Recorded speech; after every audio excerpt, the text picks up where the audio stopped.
Chers amis, bonjour. Pour commencer cette vidéo, cet enseignement sur le paradis, sur la vie éternelle au ciel auprès de Dieu, permettez-moi une petite anecdote qui s'est produite dans un train. Souvent les prêtres, lorsqu'on voyage dans les trains, on est vite repéré en raison de l'habit religieux que nous portons.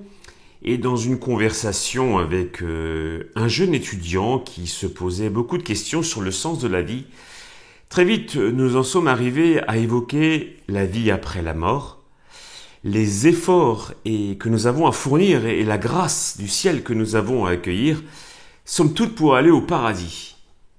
Et il me disait, mais le paradis c'est quoi? La question peut être naïve et pourtant elle est essentielle. Bienvenue chers amis sur cette chaîne YouTube qui vise à explorer ensemble le contenu de la foi catholique au sujet de la vie éternelle.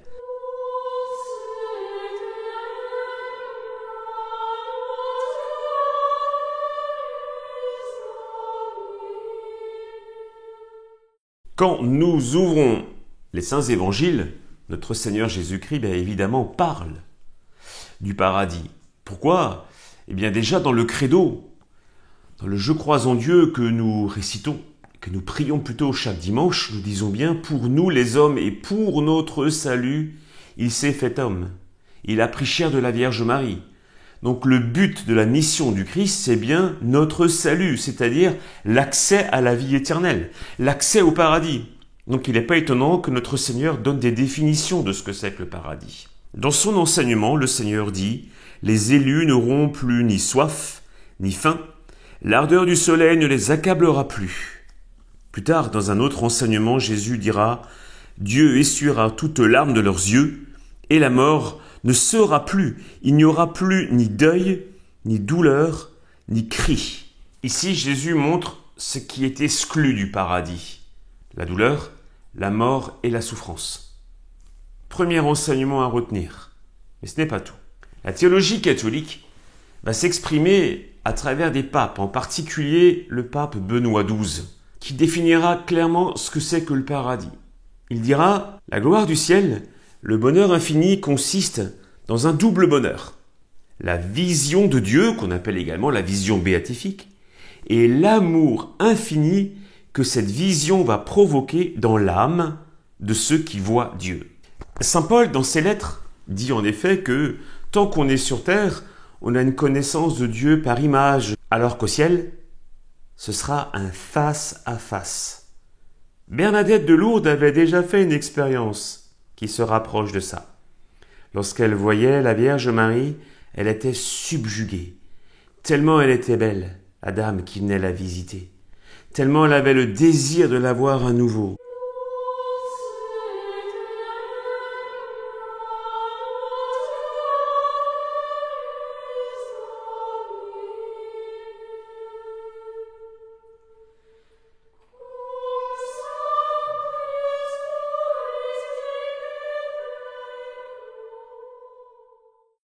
Mais cette admiration que provoque le fait de voir Dieu n'est pas le seul bonheur. Il y a également dans l'âme des saints, de ceux qui sont au ciel, une répercussion très puissante. On appelle ça l'amour divin. Le fait de voir Dieu provoque un amour tellement inouï qu'on n'a jamais pu le vivre sur terre. Même les enfants de Fatima, lorsqu'ils ont vu pour la première fois la très sainte Vierge Marie, cela s'est passé le 13 mai 1917, la Vierge Marie les avait comme inondés d'une lumière qui vient du paradis, une lumière céleste. Les trois enfants diront d'ailleurs « Nous étions comme plongés en Dieu ». Une telle expérience de bonheur n'avait jamais été vécue par ces trois enfants. Comme nous vivons encore sur Terre, les expériences que nous faisons ici sont les seules que nous connaissons. Une de nos expériences, c'est la lassitude. On peut s'émerveiller devant quelque chose, devant quelqu'un, devant un film, devant une œuvre d'art, et à un moment donné, on en éprouve une lassitude, on veut passer à autre chose. Cette expérience, on l'a tous déjà connue. Ce qui amène certaines personnes, et même des enfants, à se dire « mais voir Dieu pour l'éternité, ça peut être long, ça peut être lassant ». Cette remarque peut sembler intéressante dans un premier temps. Quelle est la réponse? Eh bien, voyez-vous, Dieu est infini. Nous, notre intelligence, notre capacité de comprendre est plutôt limitée. Et comme Dieu est infini dans l'éternité, l'âme du bien-aimé, l'âme du juste, l'âme du saint n'aura jamais fini de contempler de nouvelles facettes, si je peux m'exprimer ainsi, de la divinité, de Dieu lui-même. Il y a constamment des nouveautés qui nous apparaîtront et qui vont nous réjouir. Parce qu'on se lasse lorsqu'on a l'impression d'avoir fait le tour de la question. On se lasse lorsque finalement la chose qu'on voit ne provoque plus en nous de réjouissance ou d'émerveillement. Mais comme Dieu est infini et qu'on n'arrête pas de découvrir des nouvelles perfections en lui, cette découverte va également provoquer en nous une nouvelle réjouissance, un nouvel émerveillement. Voilà pourquoi ce bonheur est infini. Parce que la contemplation de Dieu est une contemplation infinie, parce que Dieu est infini, et parce qu'on va chaque fois s'émerveiller de nouveautés, cette nouveauté va chaque fois provoquer en nous une exultation elle-même nouvelle. Voilà pourquoi au paradis, il n'y a pas d'ennui, il n'y a pas de lassitude.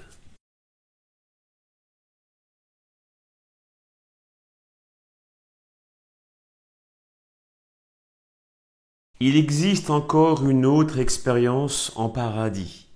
C'est la parfaite communion des saints, c'est-à-dire la relation pure avec tous ceux qui sont au paradis.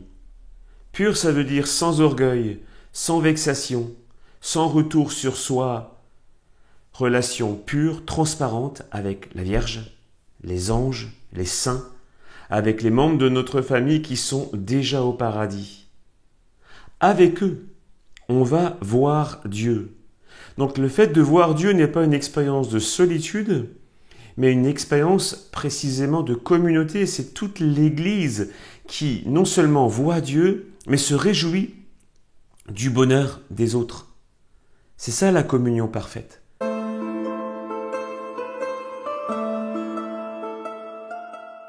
Y a-t-il beaucoup de monde au paradis ou y en a-t-il plus en enfer?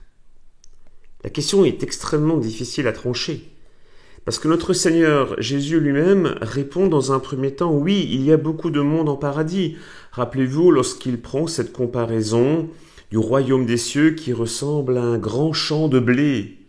Et de l'ivraie a été semé, mais en fait l'ivraie est toujours en moindre quantité et moins présent que l'immense quantité de blé qui a germé. Donc ça laisse à penser qu'il y a beaucoup de monde au paradis. D'un autre côté, notre Seigneur dit également que large est le chemin de la perdition, et ils sont nombreux ceux qui s'y engagent. Étroite est la porte qui mène à la vie éternelle, et ils sont peu nombreux ceux qui y passent. À travers cette parole, le Seigneur Jésus est clair. Le paradis n'est pas automatique. Il nécessite de s'ouvrir aux dons de Dieu qui viennent par les sacrements, qui viennent par la prière. Cela implique également de lutter contre le péché, de lutter contre les tentations, car large est le chemin qui mène à la perdition.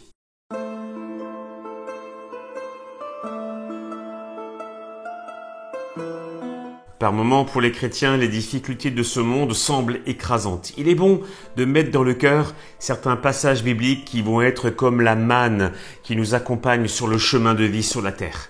Saint Paul nous disait « Les épreuves du monde présent ne sont rien en comparaison de la gloire qui nous attend dans le royaume des cieux. » Notre Seigneur Jésus-Christ disait également « Je m'en vais vous préparer une place et je viendrai vous chercher pour vous prendre avec moi. Et là où je suis, vous serez vous aussi. » Alors, lorsque les efforts de fidélité à la vie chrétienne semblent un peu difficiles à vivre, rappelez-vous, tout cela vaut la peine, tout cela a un sens. Je le fais par amour pour Dieu, je le fais pour le paradis.